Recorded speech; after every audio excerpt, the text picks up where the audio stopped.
Ladies and gentlemen, podcasting since 2005. You're listening to Gamertag Radio with your host, podcaster Hall of Famer Danny Pena, the always opinionated Parris Lilly, and from outside of the norm, Peter Toledo. This is Gamertag Radio.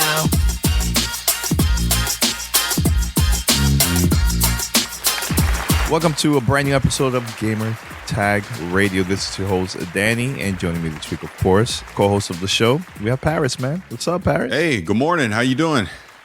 Good, man. Good. I finally finished Marvel Ultimate Alliance 3. I know we're going to be talking about it later on, but I just finished that a couple days ago. Great game. Good story. But talk about it later more. Been playing that a lot, and Wolfenstein, which also we're going to be talking about that. Wolfenstein Youngblood. Yeah. And what about you? Well, there's something else you've been playing. Which one? You've been playing the new DLC for or I almost said the other word. Your new DLC for the Division 2. Oh, yes. Which I also have to talk about that too. Definitely. You're talking about episode 1. The first episode so far. Yes. Yeah. We're gonna be talking about that too, and I have a cool story to tell you too about that. Very, very cool. What about you? You've been doing anything else besides that? Okay, are we in like 2007 where we start the show with what we've been playing? Because I swear to God, you got the time stone and went back in time. When did we start doing this? I haven't done that in so long. That's what I'm saying. This is like some 2000s podcasting. This is 2000 podcasting 101. All right, guys, what have you been playing? Okay, so this week I've been playing blah blah blah. The Division 2 episode 1. I've been doing that content. I got, thanks to the fine folks over at EA, I got Madden 20 on Xbox, and I've been playing my son, and he's been whipping my ass. So we'll talk about that. What else have I been playing? I've been playing a lot of Destiny 2 this week. Been getting back into that, and yep, that's pretty much it for me this week that I've been playing. But we'll have more stuff to discuss. All right, so head over to gamertagradio.com. Post your comments and feedback. Listen to our past episodes. Also, we're in every podcast platform. Just make sure to search for Gamertag Radio, and you could definitely listen to the show, follow us, subscribe, all that good stuff. Send us your feedback or questions. Give us a call at 786-273-7GTR. Email us at fanmail@gamertagradio.com or leave a message on speakpipe.com/gamertagradio.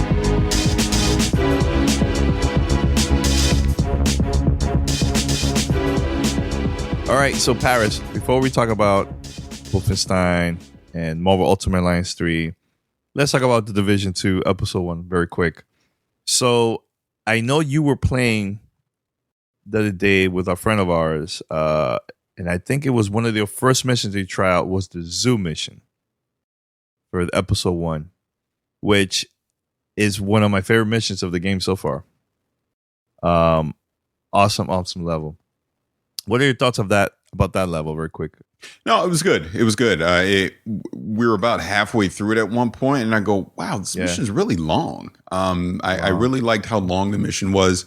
Great design in it. I mean, it was a lot of fun. I mean, the fact that the I guess the quote unquote boss, let's say, is an integral part as you're going through the mission was really good. Nice storytelling in it. I mean, it's the Division 2. I mean, you played Division 2, a lot of very similar mechanics in it, but it was a lot of fun. Like I almost felt, as long as it was in the depth that it had in it, was almost like a mini Stronghold, if that makes sense. So it was good. I really enjoyed it. Now, we didn't play it on challenging difficulty or anything, so we kind of blew right through it. But I could totally tell that, once we start playing on challenging mode, I mean, it's going to be very difficult. There's going to be a lot of mechanics in there that are going to make it pretty tough. So overall, really enjoyed it. Thought it was fun. So I have a story to tell you guys. So it was Arctic, D-Rock, and Def from our GTR community from Discord. We got together and we're like, all right, let's try out the raid. I know we don't have a full room, Did you literally not give your opinion on this episode, and you're skipping right to the raid, to the mission, I should say, and you're going right to the raid? I just mentioned that I really enjoy that level. It's one. You don't have anything else to add? I already said it was one of my favorite levels. Okay. I mean, if you want me to, I can talk about it. I will let it go. Please continue with the raid. But anyways, let me continue. So I got together everybody. It was 4 of us, and we were like, all right, you know what? Let's play the raid. Let's go with the discovery mode. And everybody's talking about matchmaking. Everybody's super excited about matchmaking. Let's try the matchmaking stuff on that. So Def couldn't join us, so we only had 3 people. So we started doing that. Arctic didn't have it on mic because I think his microphone got messed up. I think now he just got one, but at that time he had nothing. So I started doing the matchmaking, and I got together with a bunch of random people. It was like a full room. So we started playing it, and I could tell that it was like their first time trying it. So, and they have only one person had a mic. So we completed Boomer. Because only a few of us had mics. Everybody else was just shooting and just running around. I don't know. They weren't not saying anything, man. Yo, so we got up to Lucky. What's the name? Lucky and the dogs one. What's the name of that? Lucy and Buddy. Lucy and Buddy. There you go. Lucy and Buddy. So we started doing that. And there's no way to pass that level if there's no microphone. If there's no communication in that, there's no way you could pass that. We tried everything, and it was impossible. I just gave up. Like, yo, I can't do this. So we stopped playing. But we said to ourselves that we're gonna get together with just the community or people that we know that have mics. Actually, the person that was playing with us with a mic, he told us that he would join us. So we added him in there too, But yeah, dude, it's freaking annoying. And the thing that you were saying for months, Parris, if you don't have a mic, there's no way you're gonna pass that game. But you know what? It's out there. The matchmaking is there. And it's better for people to just experience themselves instead of just randomly talking crap, without knowing about it. So, well, I'm glad that you're saying that. Look, shameless plug. I will refer people back to our interview with Yannick, where we talked about this discovery mode, and I brought up the matchmaking there as well. And it's interesting that you're saying even on the discovery difficulty, it's still difficult in certain parts without proper communication, without a microphone, doing random matchmaking this way. And again, I'm not going to beat this dead horse other than to simply say this is why the Division, Destiny, potentially Borderlands, any game that's going to be doing raid level activities. And when I say raid level activities, where you're going to put in complex mechanics that require coordination and communication, do not put random matchmaking into it. You need to do an LFG system in the game. I'm not saying you need to force people to go outside and have a clan and get people together, but if you can at least at a minimum have an in-game LFG system that requires specific things. So in your example here, where you guys just did discovery mode, if the Division 2 had an LFG system in the game, you could have set requirements, must have a microphone, must speak English, things like that. You can just set your requirements so that people know if they're going to join into there, here are the recs, so that when they do join, if they don't have those things, you can immediately kick them out. So you don't have to get halfway through an encounter and, Joey Gamer doesn't have a microphone and can't communicate on a certain encounter, and you just keep wiping continuously. You know what I'm saying?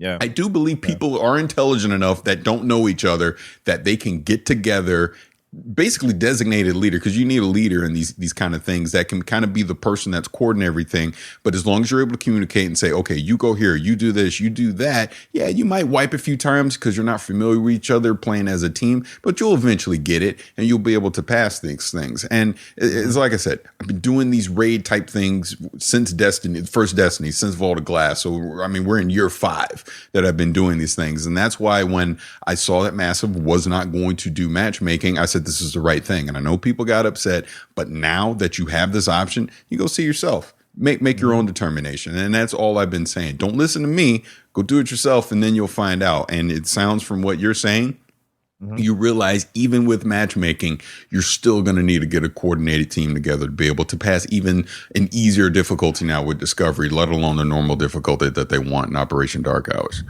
There is some differences between the normal and easy that I noticed. So, for example, Boomer, if you play Boomer on normal, you will see the computer on top. It says online, offline. It'll tell you like the letter of the computer you have to go and touch.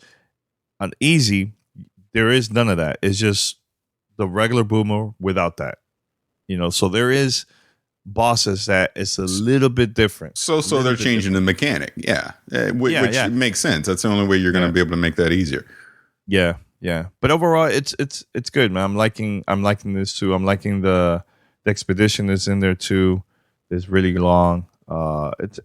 Overall, I'm enjoying episode 1. So, but what I like about the raid now, so when the next one comes out, it's good to, if you want to try it out, you could practice if you want, Discovery mode with your friends. And then once you guys are ready, hey, let's go and play normal. Let's go and do that. So I like that part, that there's now difficulty that you could change it easy, hard, whatever you want.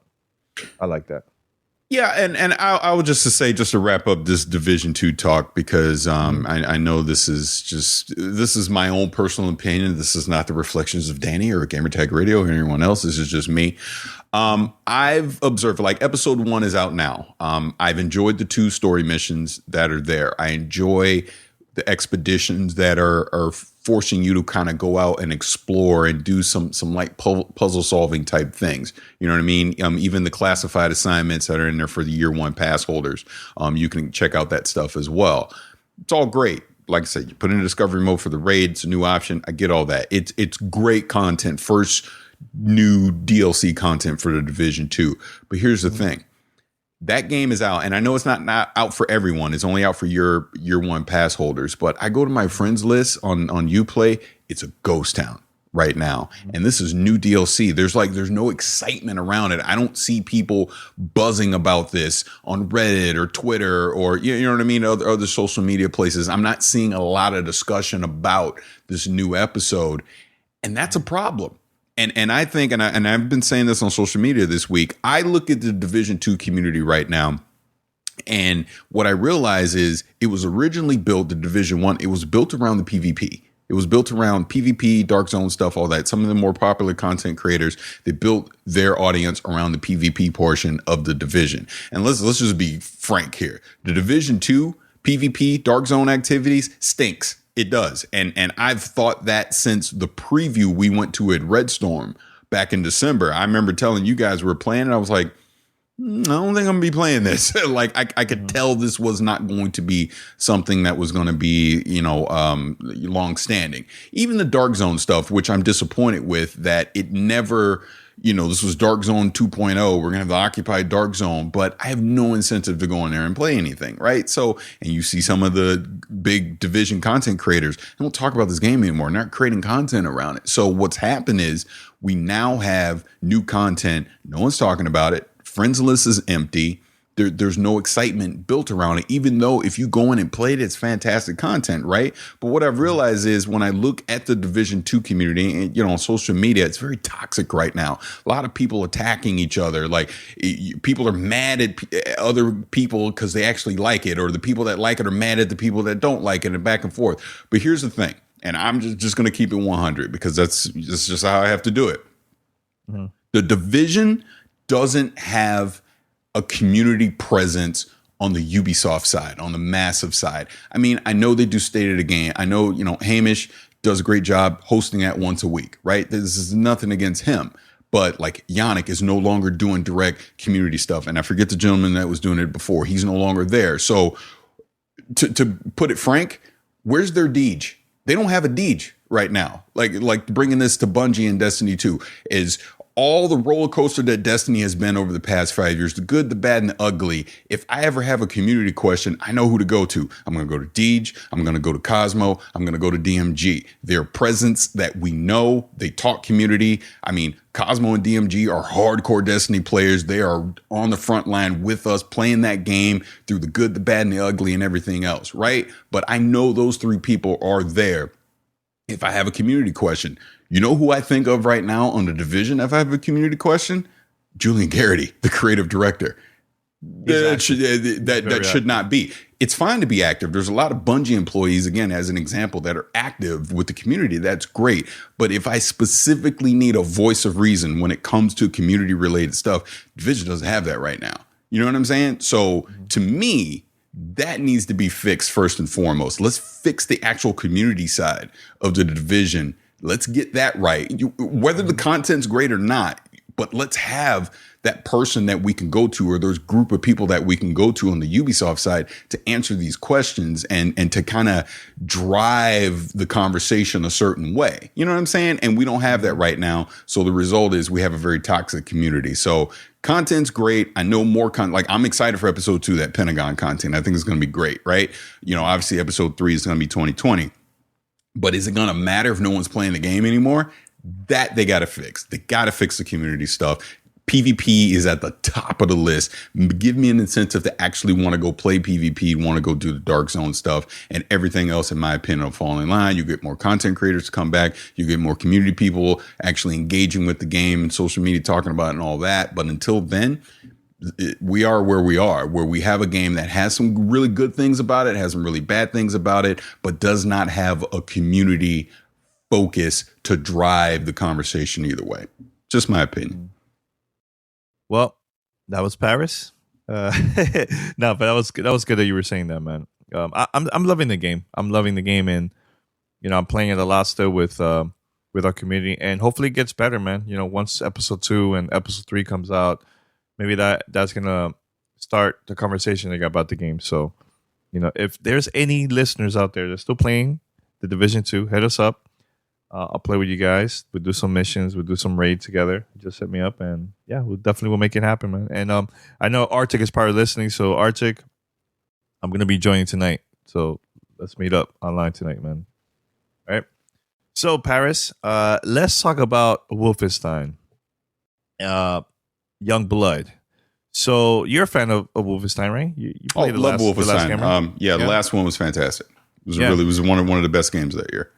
Yeah. So the talk that we were having behind the scenes about that game, like there was no marketing for that game at all. And we were kind of worried, like, should we be worried about the game not getting no push from Bethesda? So they sent me a copy of the game. And I'm excited. I'm like, all right, let me go play it. So the story takes place years after the last game. So now the main character is his daughter. He has twins, so they are now looking for him. They don't know where he's at, so they're trying to like investigate what's going on with his dad or with their dad and everything. And there's characters from the last game that will pop up here and there in the game. So the thing that I really kind of killed it for me was, one, this game is meant to play online. So the previous game is single player, so you go from like A to B. Once you've done with that mission, then it's the next mission, and so on.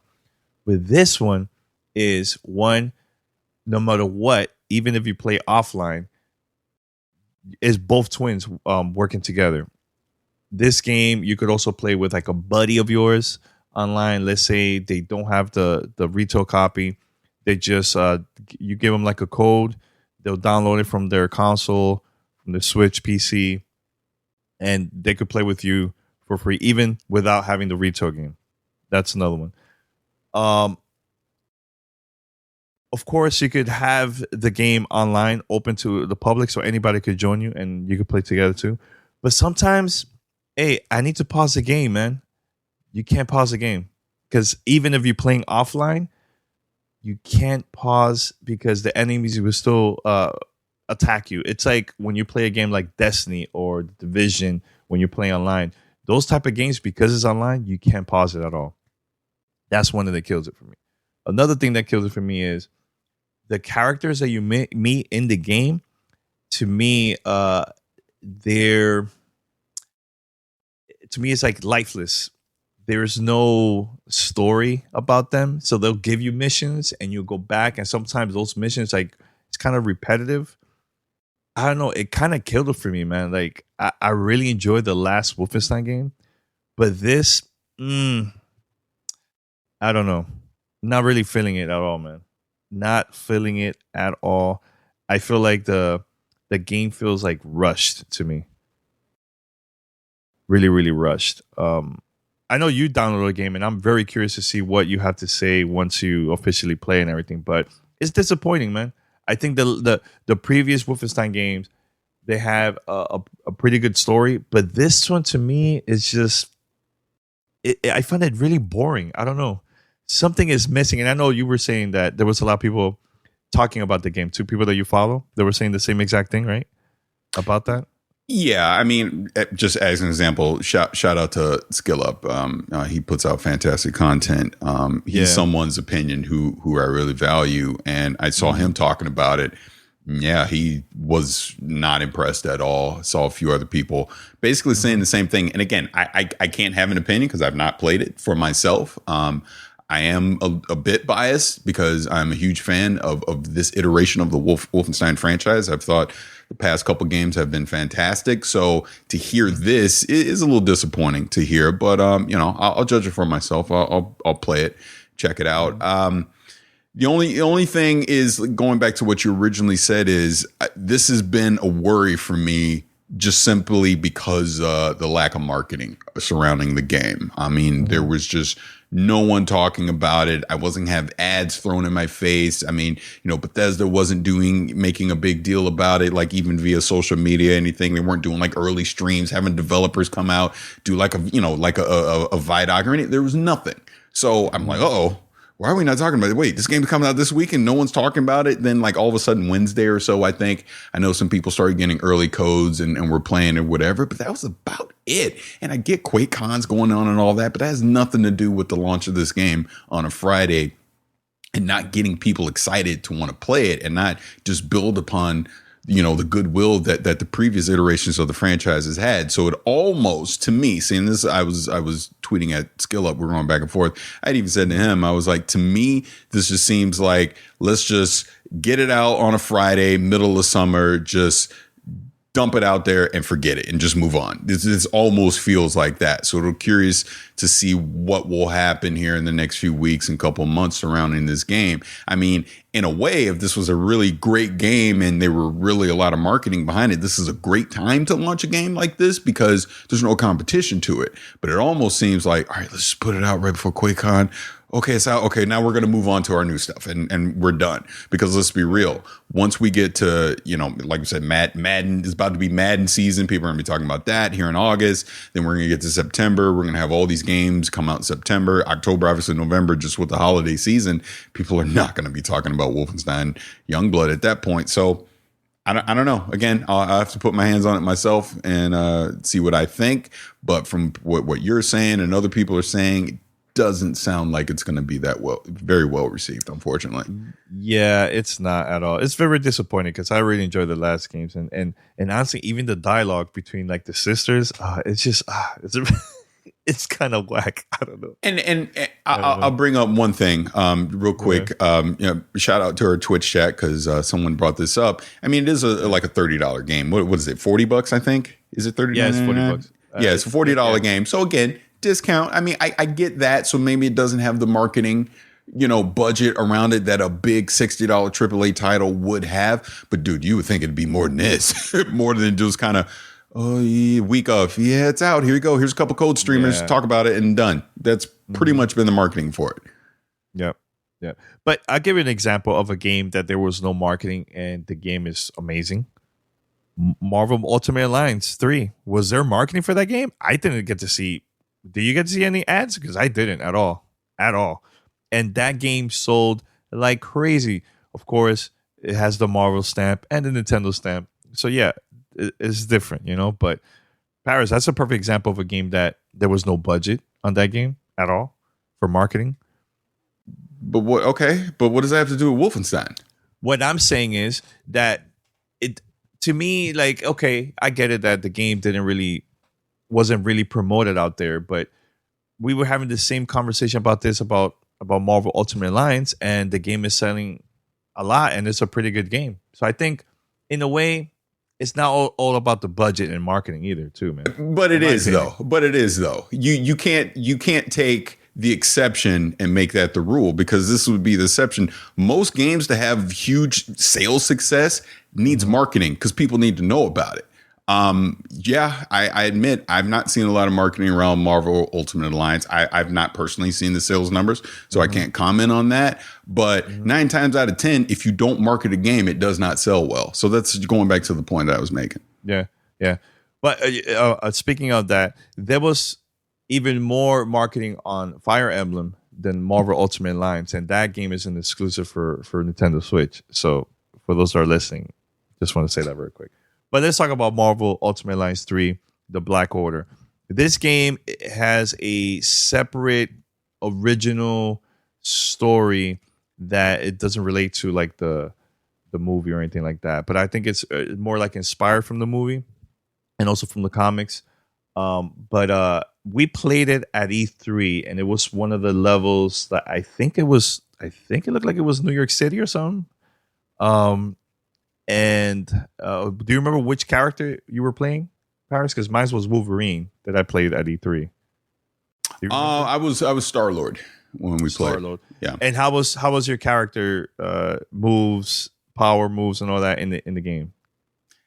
Do you remember? Just to be frank with you, I don't really remember, because I mean E3 was such a blur. I just do remember, like at first it took me a second to figure out just the control scheme and how things work, but once we started advancing through, I was pulling off combos, power moves, things like that, and it was a lot of fun. I mean, that was the main takeaway that I took from it, that I had fun when I was playing it. Mm-hmm. So the game you could play, for those who never played multiple lines, this you could play 4 players locally, online. It's a blast. It's a Nintendo Switch exclusive, and I really enjoyed the last one that came out for the Xbox 360 and PlayStation 3. Had a blast with that. My character always been Wolverine. There's so many choices, so many characters in this game. Story is top notch. When I started playing it, I thought it was just going to be like, hack and slash, beat 'em up type game, and that's it. Not going to care about the story. But I really, really enjoy the story, man. I don't want to say much about it, because I think by going in blind, not knowing anything about it, and you start playing it, you truly, truly going to enjoy this so much, man. So right now, you could play normal. Once you finish it, you unlock a harder difficulty. It's called a Superior. And every time you finish of the missions, you will also unlock challenge mode. So you could play that also after you finish the game, or even before that, you could do that. You could go back and do the challenge mode and play it in different difficulties, or you could play it online. Like last night, there was one mode that I have to defeat 200 enemies. Let's just say, go back, do that. Right now, what I'm doing is I'm playing the hardest difficulty, but I'm playing it strictly online, because the first time I played, it was just only offline, single player, no co-op, because I just wanted to complete the story. So online is pretty smooth. It's not that bad. Have no lag issues or anything like that. But right now, my crew right now that I have is Wolverine. I also have the Hulk in there. Who else I have in there, man? Spider-Gwen is pretty cool. Have her. And Doctor Strange. Those are my crew right there that I've been using the most so far. So each character you could level up, of course. I know there's a hack where people could play multiple characters at the same time, and you will level up even more quicker too. So and that's about it, I think, about that game. But highly recommend it. I think that if you have a Nintendo Switch, this is by far one of my favorite, exclusives so far that came out this year. And if anybody has the game, let me know on Discord, because I would like to play with our Discord community online. The thing I hate about the whole online situation with Nintendo Switch is you still need that stupid mobile app in order for you to talk to other people. So I don't know. I prefer to play with people through Discord and just talk to them through there, man. So, but it's worth it. Let me tell you, it's super, super worth it. Story, top notch, man. So good. So good. So just want to say that. Parris, any questions about the game? Or you good? No, I mean, I'm good. At some point, definitely pick it up. Like I said, just my memory from E3 is I did enjoy it, and I like those type of games. Again, it's something me and my kids, I could see us playing together. So yeah, it'd be fun. Yeah, really good. Anything else? Was there any other topics? Because I know. Yes, Madden 20. So, like I said, shout out to EA Game Changers. They sent me over Madden 20 code. I've been playing it on the Xbox One with my son because full disclosure, I kind of tapped out on sports games 2011, 2012, or I should say Madden specifically, around that time where I used to be that guy. Every year, get the new Madden, play it, you play online, trash talk the whole thing. And then I kind of just got bored with it. I kind of felt it wasn't innovating itself enough, and I just stopped. And I know it's had a ton of changes over the years since then, all that. And I dip my toe in every now and again. But my son, huge into the whole Madden thing. He loves playing Madden, and I was like, all right, let's get the code. Downloaded it. We've been playing it, and it's fun. We're having a lot of fun. I mean, I've only played against him, so I've not played against anyone online. I've not done any of the the franchise mode stuff or anything like that. This has just been, just head-to-head matchups, default team rosters, things like that, where we've been playing. But a lot of fun. I can see the depth in there with the play calling and just things that you can do, as far as to confuse your opponents, things like that. And like I said, he's big into Madden, so he just kicks my butt every time, because he knows it back and forth. He's doing hot routes and all this, and calling audibles and all that, and I'm just going, help, you know what I mean? But even that, just having a lot of fun with. Graphically, it looks amazing. We're both playing on the Xbox One X, and it looks really, really good, 4K, the whole deal. So it's a lot of fun. I would say, my personal opinion, if you're still into Madden, if you're into the Madden franchise, you got to get them sticks. You got to get in there and trash talk with your buddies and play online. This is definitely a great version of it. Like I said, plays great, looks fantastic, a lot of fun, and so much so that I see myself playing a lot more. I'll definitely go online, play against other people, probably get my butt whipped on there too. But I have more to talk about Madden 20, in the upcoming week, especially football season, training camp and everything coming up. Starting to get excited about that. So I'll play more. It'll be a lot of fun. Looking forward to it. Cool. Very quick. I know I forgot to mention this from because I know there's going to be people asking me questions about this, about the Marvel Ultimate Alliance 3 game. Yes, you could play multiplayer, local or online. It could be from a single Nintendo Switch, or you could have also using multiple systems connected, wirelessly. You could do that up to 4 players.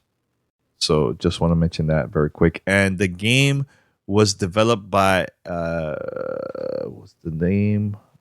Actually, it was Team Ninja, I believe. Yeah, Team Ninja developed the game and published by Nintendo. So very cool. That's it. Question, Parris, about Madden. They still have that single player story mode? Yes.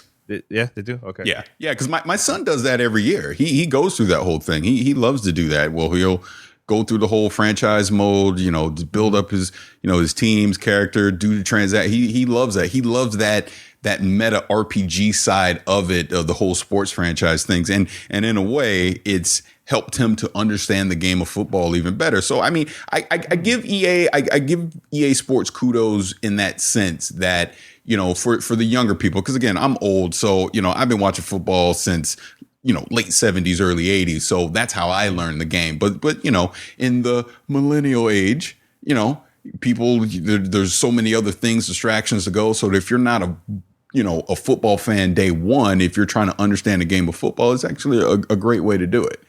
So cool. Yeah. They've been doing that for every sports game. Even 2K been doing it too with. I think they were the one that started that with NBA 2K.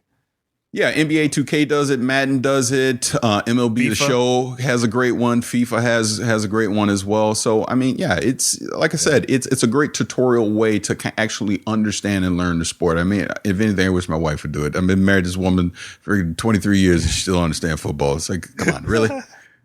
That's so funny. All right. So, should we do fan mail? We have a couple questions now. Yeah. Yep. Let's go ahead and jump into it right now. And since Pete is no longer on the show, but he tries to act like he's gone, but he'll be back one day. We're going to do fan mail. Okay, that was terrible. All right, let's just do it right now. Here we go. Fan mail at gamertagradio.com.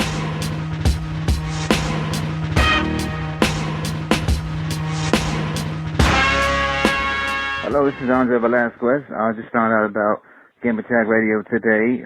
Huge fan of the Cyberpunk 27 community podcast, which Parris was on over the weekend. And I just had a comment about what Parris said about Epic exclusives today. I just respectfully disagree. I appreciate his honesty, but I feel like the last power people have these days is voting with their wallet. So if people choose not to buy an Epic exclusive, I feel like more proud to them, you know? I'm more proud to y'all. Thank you for your time, PC. All right. Thank you for that. Appreciate that. And you know, and I'm glad that you even started off by saying, hey, you disagree with me. I love that. Yeah. I love when people disagree because I am wrong a lot. And I try to be very clear that I'm just giving my opinion. I just tell you what I think. You don't have to agree with me, but appreciate that. And he's bringing up the Epic Store stuff again. So I will just say, again, for the record, here's how I feel about it. Mm-hmm. I don't care about these digital store platforms. I already got a ton of them on my system already. Hey, shout out to the GOG 2.0 beta because that thing is fantastic, which, by the way, Epic is going to be integrated in that. But the Epic Store doesn't bother me in that sense that if they have a game that's there that I want to play, guess what? I'm going to download it. I'm going to play it. You know what I'm saying? Now, I do disagree with the whole exclusive stuff and all that. I don't think that's something that should be happening in 2019, especially on the PC side, which is supposed to be an open platform where you don't have to worry about exclusive content being on a certain platform, things like that. So that I understand. And I understand people's frustrations with it, and I understand why. But I'm not going to boycott a game that I want to play just because of that. And that's just kind of been my point. But I understand the frustration with it, and I get it. So, you know, that's just me. That's just my opinion on it. And I'm sure what he said, that's how a lot of people feel about it. But do I think exclusive content should be on a digital store in 2019? Absolutely not. I'm happy to see that there's been a lot of backlash to that and the fact that Epic is catching it in certain scenarios. But I also see why certain indie developers have leaned that way because it helps them. It puts some money in their pocket up front. So it allowed them to make the game that they want. So there's good, bad, and ugly to the whole thing. A lot of it's on the bad, ugly side, but there is some good in the Epic Store. But let's be clear, I'm not defending it at all. I just understand why it's been happening. So that's it. What do you think about that? I don't know. I don't have a PC, so I don't buy games there. The only thing that I have is just Steam, and the reason I use that was because of the Steam machine, which is completely dead now. But I don't know why people are gonna boycott a game just because it's an exclusive to the Epic Game Store. I don't know.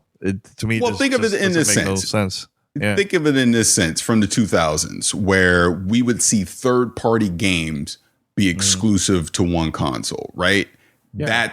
It's similar in that sense, but it's different in the way that if you own a PC, you're still not stopped from playing a game. I get it. If I only have a PlayStation, and I'm just take this as an example, I only have a PlayStation and Titanfall is on the Xbox, right? I might be mad about that because I want to play Titanfall. That I get. But and I'm just using that same game as example, but if Titanfall is exclusive to Origin, but I don't like Origin, but I want to play Titanfall, am I not going to download Origin and play it? I'm probably going to download Origin and go play it because I want to play that game as the example. So that's kind of the thing that's happening on the Epic Store side. You know, I leave all the business shenanigans to the business people. That I'm a gamer. I just want to play games, right? Mm-hmm. But I understand people seeing that, people that are obviously people that are very loyal to Steam and have been on there for, decades at this point, are upset about that. That I get. I understand that. But at the same time, if I really want to play Titanfall and Titanfall is exclusive to the Epic Store, guess what I'm downloading? I'm downloading the Epic Store and I'm going to play Titanfall. But that's just me. It's just my opinion. Yeah, look, the part that imagine they would have done this to the consoles, like let's say Shenmue is coming out for the PlayStation, right? You pre-order the game and they decide, hey, they just made a deal with Xbox. Let's remove that game from PlayStation and just put it only for Xbox. That's a thing that I will have an issue like that. I don't like that. And the companies have done that already so far with the Steam and Epic Game Store, right? They'll pre-order from Steam, but then it's now coming out exclusively for Epic, so they remove it from Steam. And I don't know. To me, that's too much. Way too much for me. I do have an email here. Do you want anything else? Talk about anything else? No, we can move on again. Thank you for the voicemail. We have a second one we'll play in a second. Yeah. So I have an email here. This is from Melvin. He's like, hey, so I'm 39-year-old guy. I used to play games all the time when I was a kid, teenager, and young adult. As I got older, I didn't play as much, maybe a few games of 2K or something else. As Mass Effect 3 was announced with visuals, I knew that I had to play the game.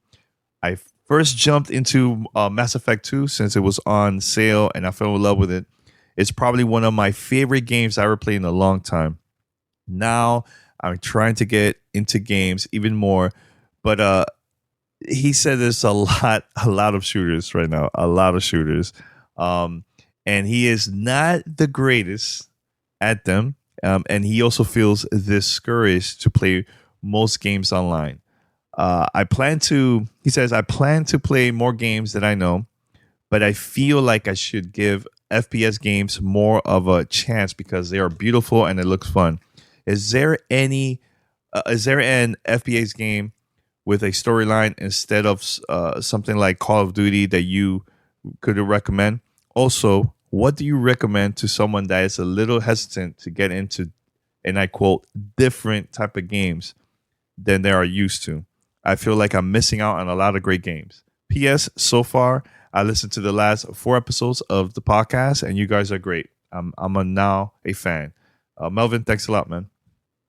I mean, that's a lot of games that, let's say, forget about online, just strictly single player. Doom, they just came out a couple years ago, which is cheap now. That's available for every system out there. Wolfenstein is a pretty good one. One that just came out actually this year that I truly enjoyed. You could check out my review too. Listen to it on the podcast. Rage. That's an awesome game.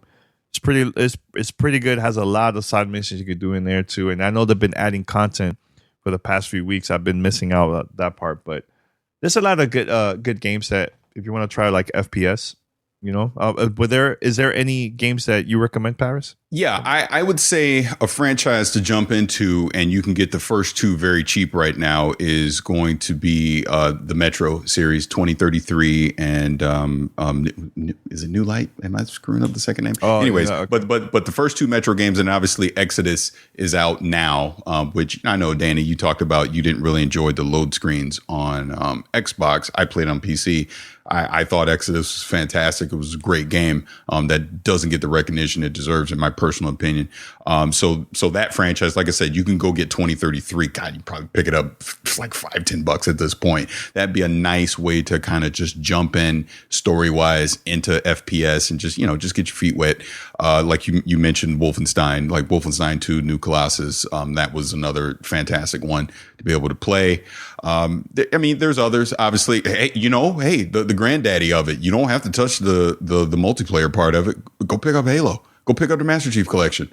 Go play that. That's fantastic. That is what got me into first person shooters on a console. Here in the modern era was Halo. Go play. Combat Evolved, Halo 2, Halo 3, Reach is. There's all that's there that you can play as well. So you don't necessarily have to pick up a first-person shooter game and jump into the multiplayer portion of it, which can be intimidating, especially at the higher competitive levels. Even the Call of Duties, if you go back to like the original Modern Warfare, things like that, the stories of the campaigns are pretty good too. So there's some variety out there to check out. And look, hey, I'm biased. You you could wait until September, I believe, September 17th, and pick up Destiny 2 First Light. That's free. That is free. You do not have to touch any of the multiplayer stuff at all. You can go play the Destiny 2 year one content for Destiny 2 for free. And check that out. See if that's something you like, and just ease yourself into the multiplayer portion of that. So there you go. That'd be my recommendation. Excuse me. And now that if you want to go old school, also, I know that Bethesda just released Doom 1, Doom 2, and Doom 3 now, and it's super cheap. Like, I think each game is like between $5. Doom 3, I think it's $10. If you want to go cheap on the cheap side, you could try that. And Doom 3 is a pretty good game. I remember playing that from the original Xbox when that came out. So you could do that if you want. Also, a game that I highly recommend too, that has one of the best single player campaign stories, in my opinion, is Timefall 2. Hands down, one of my favorite campaigns. Yes, man. That's a great one. Yeah, I'm glad you mentioned that one. That one's honestly one of the best first person shooter campaigns ever. Period. I mean, it's that good, and you don't have to touch 1 second of multiplayer in that. And it was Metro. It was Metro Last Light. I knew I was screwing that up. Metro Last Light was the name of the sequel to 2033. Yeah, another game that you should definitely try out is the original BioShock. You could play that game too.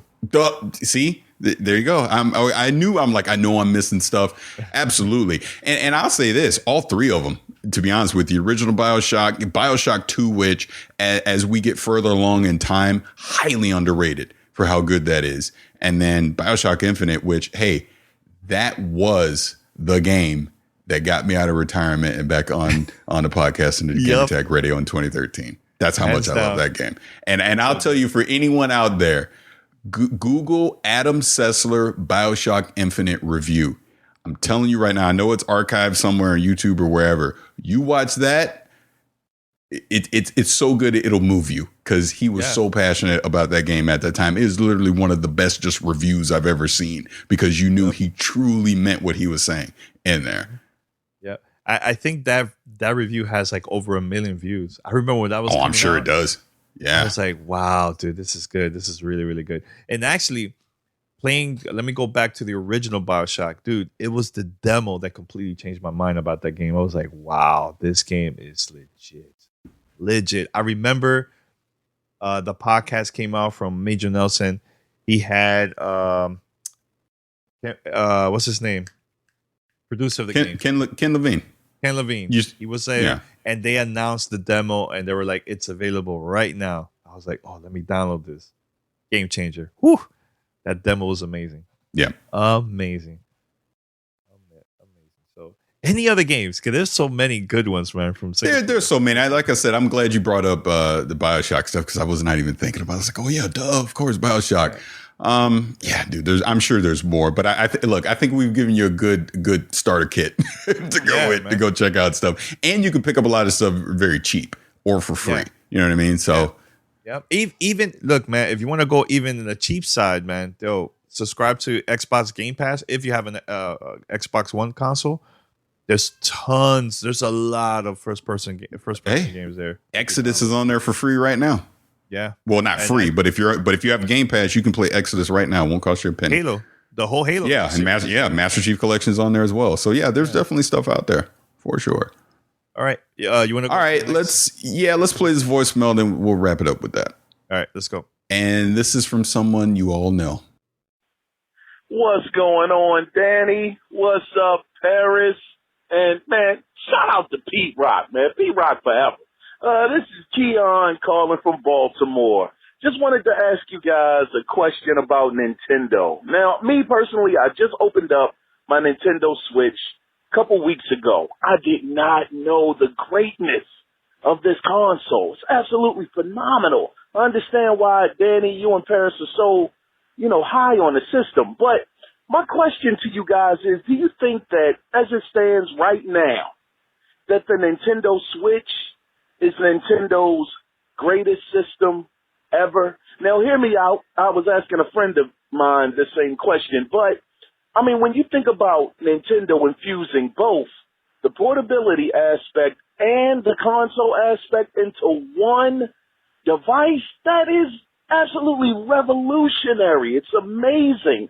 And think about this. There's been a rumor out there saying that Nintendo could be having a service where they'll have the N64 games on there, GameCube games, just the whole gauntlet, Super Nintendo games under this service. Of course, it's a rumor, but imagine being able to play those games all on the go where you pretty much have every single Nintendo system in one. But that aside, that's the question I have for you guys. Do you think the Switch is the best console that Nintendo has made thus far? I would love to get you guys' answers on this. As always, thank you guys so much.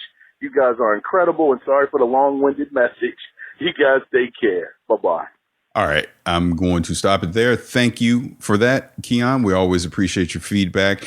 And hey, congrats on discovering the Switch. I know, Danny and I have been talking about this a lot, especially recently with Mario Maker too. But everything that he said in there is the reason to own a Switch. You can take a AAA experience with you, wherever you go, be it at home, be it on a plane, bus, park, anywhere, right? That's the great thing about it. And I kind of want to address the thing that he's calling a rumor. I got a Danny secrets on what I think is going to happen with that.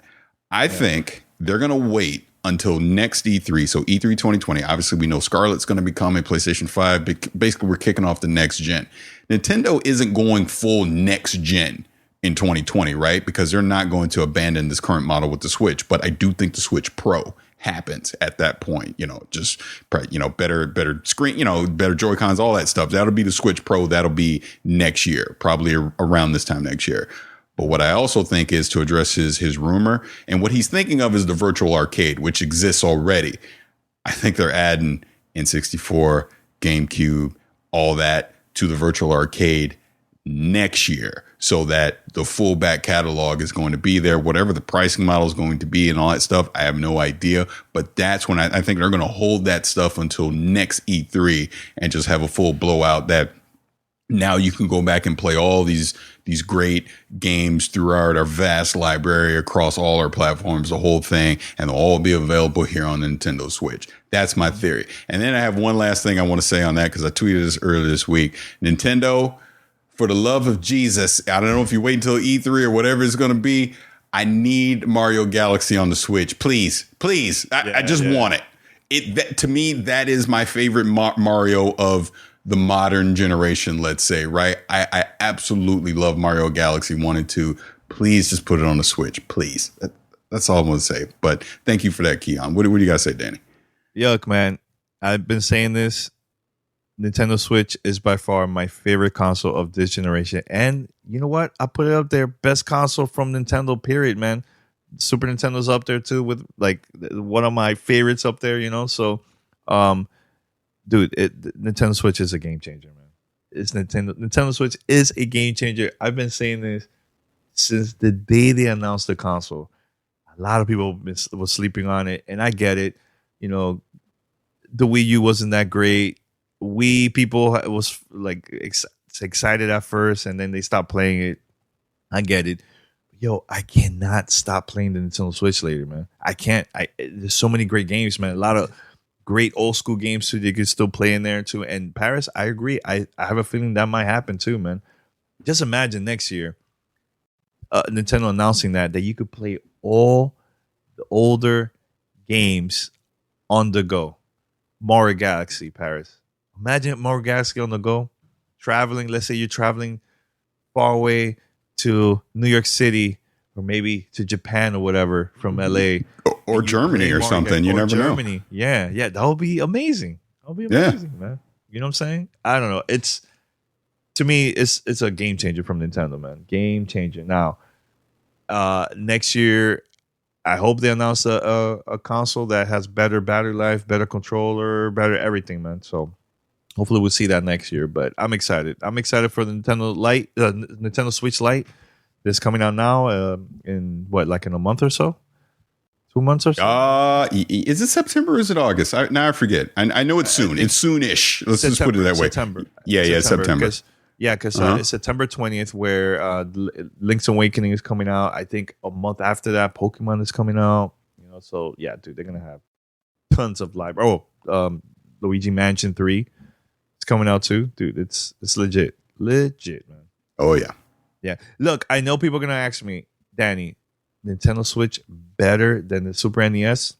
Look, this is coming from someone that I had Super Nintendo top of the list as one of my favorites.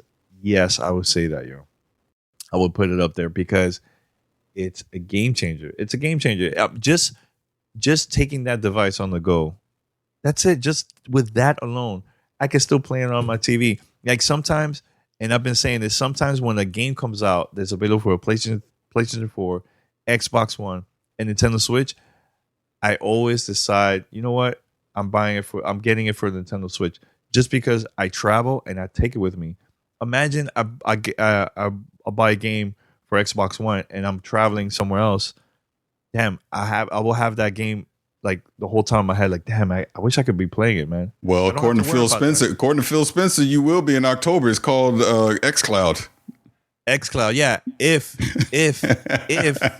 If there's online, no, I know. Like, then you're good. Yeah. You know what I'm saying? Like, look, I was in Dominican Republic, and flying over there, I was playing, a couple games, but then flying back, that's when I got a review code from Nintendo of Marvel Ultimate Alliance, and I was playing that throughout my whole flight. You know what I'm saying? So things like that is pretty cool and unique, I think, man. So. Agreed. I want to slightly pivot off of what, because I brought up xCloud, it just made me think of something else. But again, Keon, thank you for that. Appreciate it. I just think the Switch deserves all the love that it can get. So anytime we can talk Switch, I'm happy to do that because, hey, again, I was wrong. I was so wrong about that thing, and I'm glad I was wrong. But we bring up xCloud, it made me think of this. So Stadia did an AMA, Google Stadia, they did an AMA on Reddit, and I'm be honest with you, it's a freaking disaster. Because I even asked this on Twitter, I'm just curious. I didn't give my opinion. I just simply asked, are you excited to get Stadia? And if you are, why? And it was interesting to see, excuse me. Yeah. It was about a 50-50 split, I would say, of people saying, yep, I'm getting it, and here's why, or people like, hell no, I'm not getting it. But the one thing that I took from the AMA, and it's what I was saying even before this, if you buy that Founders Edition or you're doing that subscription, yeah, it gives you the 4K, 60, if your bandwidth allows and all that kind of stuff, great. But you're buying the games. It's no better than Xbox Live Gold or PlayStation Plus, where, yeah, they'll throw in a free game every once a month or whatever, but their model for you investing into that is extremely scary. And they address that saying, hey, there's nothing we can say to convince you that buying a game in our cloud and you can only play it in our cloud without any option to download it or export it anywhere else is a risk you have to take. But the analogy they used was music, where, oh, look at Spotify, you can stream and all that. And that was scary, but now everyone does it, blah, blah, blah. Who buys CDs anymore? I still keep local music, though, right? See, that's the thing. I still have a way to have music on my hard drive if I so choose. Even Spotify, I can download the music if I want. It has to check in every now and again, for the DRM, but I can download it. And that's the difference between Stadia and what we currently have right now, that there is no way for me to have local content. Everything relies on that cloud. And that scares the hell out of me right now, personally. I'm not giving you $60 for a game that I can only play there and I can't play anywhere else. Just simply not going to do it. It just doesn't make sense, especially when Xbox is putting out a competitive product that allows me to do whatever I want. I can stream it if I want. I can play it on my Xbox if I want. I can do whatever. On the PC too, whatever. So when I look at it that way, why am I going to invest in Stadia? I'm not. I'm just simply not. I cannot recommend that. I'm dying to see what this thing is going to look like in November and going into 2020. But as I sit here today, I think we will be having a conversation in 2 years about, hey, remember Stadia? I think we're going to be saying that. I don't think this is going to be a long-term solution. I just don't. I think this will crash and burn the same way that OnLive did. back in what, like 2011, 2012, whenever that was. The concept of it is great. The technology behind it is fantastic. I still just think this is way too early to think that this is going to work, especially in our current bandwidth environment in the United States anyways. I know globally it's a little better, but there's no way I'm investing hundreds, if not thousands of dollars in buying games for Stadia. And that's the only way I can play those games. Just that, hey, like the great Jalen Rose said, not going to be able to do it. Just not. Yo, Parris, just imagine you're playing Stadia 4K the whole time. Yeah. You probably, well, what? It's like between maybe 30 to maybe 60 hours. You will reach 1 terabyte. So that's what I mean. That's a concern too. Yeah. I don't know. I just feel like it's way too early to me, man. And I'm not. I think it would be cool if maybe you pay for like a Netflix type service. I think that will make more sense. But actually buying the game, can't do that. You know? I can't do that. Again, if it was Netflix where I'm just subscribing to it, or Game Pass or whatever, where it's just a subscription, there's games in there, I can play them, my subscription ends, I don't have rights to them anymore, I'd be more open to it at that point. But this one, they want me to pay, what is it, $10 a month, whatever it is, to get the 4K thing. You know, it basically is Xbox Live Gold, right? So I got to pay for Xbox Live Gold. I don't have to. You can get the free thing and it's 1080p. But if I want to play a game, I got to spend $60 on it, right? I'm not going to be able to do it. And like example, Destiny 2, if I understand correctly, that First Light, that free version of Destiny 2 will not be on Stadia. You got to buy Shadowkeep if you want to play Destiny 2 on Stadia. Again, not going to be able to do it. I'm not doing that. They don't have any free to play games at launch for Stadia. That's a problem. Let me try your service out first. Let me convince me. Show me that it works, that I should have confidence in this before you expect me to invest my money into it when there's Xbox is a competitor. PlayStation is a competitor. The Switch is a competitor. Hell, even Nvidia does their own cloud streaming thing. You know, PlayStation is going to do their stream. There's other EA is going to do a streaming thing, you know, that they talked about a couple years ago. So it's like there's competition out there to where I'm not landlocked into only cloud streaming, to where I can play offline. And if I can play offline, I'm going to play offline. And when I say offline, I mean it's a local thing. You know, you can download it locally to your system or on a console. You know, like I said, to me, Xbox is the best version of this because it gives you the flexibility of being able to do cloud streaming if you want, but you can also still play on your console or on a PC if you so choose. Up to you what you do. They're treating cloud as a supplement, not as the primary. And that's why, in my personal opinion, I don't see Stadia lasting long. I just don't, because they're not going to get enough people to invest in it. Yeah. The thing that I'm worried about is you buy, let's say, Destiny 2. It's going to be a ghost town. If you get it from Stadia, it's going to be a ghost town. I'm just letting you know. It's so funny you say that, because if and or when I get a chance to talk to Bungie about Shadowkeep, that's going to be one of my main questions. Okay, it's going to be on Stadia. Realistically, what are you expecting the population to be for that game? Really at launch, and the fact that they're not doing the cross save stuff with Stadia either, which is a problem. And there's no cross play so that I could play with like people on Steam or something like that.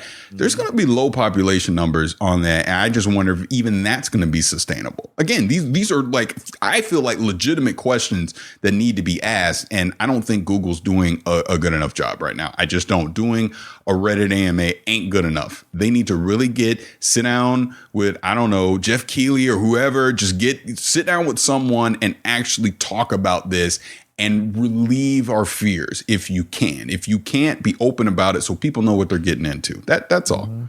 Yeah. We'll talk about it more once it gets closer. And yeah, Parris, you should definitely ask that question if you ever get an opportunity to talk to them, man. Oh yeah, 100%. 100%. Yeah. All right, so head over to gamertagradio.com, post your comments and feedback, and also you can listen to our past episodes. This week, we're planning to have, this episode comes out Monday, but there's also 2 more coming out later this week that you guys should definitely be on the lookout. One of them is a huge one for me. It's huge. So make sure to tune in. I can't wait to release it, and I'm very, very excited, man. So, anything else, Parris, before we wrap it up? No, I think that's it for this episode. Always a lot of fun. Glad you're back. Yeah, definitely, man. It was a lot of fun, man. So, all right, so let's wrap it up. Until next time, we're out. Peace.